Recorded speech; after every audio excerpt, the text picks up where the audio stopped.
षंडपल्ली ex councillor Pattamundai municipality ex councillor मु आज के दीर्घ 60 वर्ष पूर्व से आम गाँव गोटे स्कूल पुरातन स्कूल थिला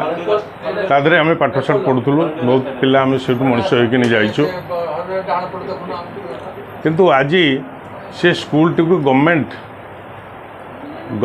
बर्तमान से स्कूल टाक नहीं षंडपल्ली आउ गोटे स्कूल मर्ज कर किंतु से स्कूल टी पुनराय हाईकोर्ट ऑर्डर देइचंती जे पुनराय से स्कूल चालू हम कौन से किसी लोकंकर स्वार्थ अच्छी मु जानी किंतु स्कूल टी वर्तमान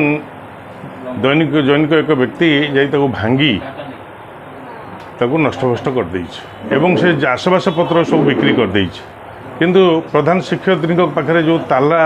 पड़ा चाबी प्रधान शिक्षयित्री अच्छी प्रधान शिक्षयित्री एक पचारा बेलू से कहते से गोटे नुआ घर हम नुआ घर हो सरकार जगार नुआ घर हम आमर से किसी आपत्ति ना जिते घर षंडपल्ली ग्राम हम आमर किसी आपत्ति ना किंतु गोटे पुरातन स्कूल को से चालू हबार संभावना अच्छी ताकू भांगी तार आसबास पत्र बिकी व्यक्ति प्रति आम दृढ़ कार्यानुष्ठान षंडपल्ली ग्रामर शताधिक व्यक्ति एवं एक्स काउनसिलर 4-5 जन आम समस्ते आपत्ति करिछु बीओ को बीओ से दरखास्त फरवर्ड कर पुलिस स्टेशन को किंतु पुलिस स्टेशन एपर्यंत तार उचित पदक्षेप न नहीं सी आभोड कर चलती किंतु आम कि बुझीपारूना ये स्वार्थ कौन अच्छे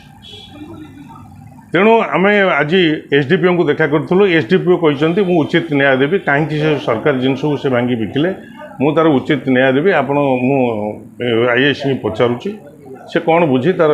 कहतु और ये विषय आप काली मुठ आसी बुझे एक एसपी को देखा करूँ एसपी को देखा कर सारापर जदि आम उचित न्याय न पाइलु ताल बाध्य हो हाईकोर्टर आश्रय नेबू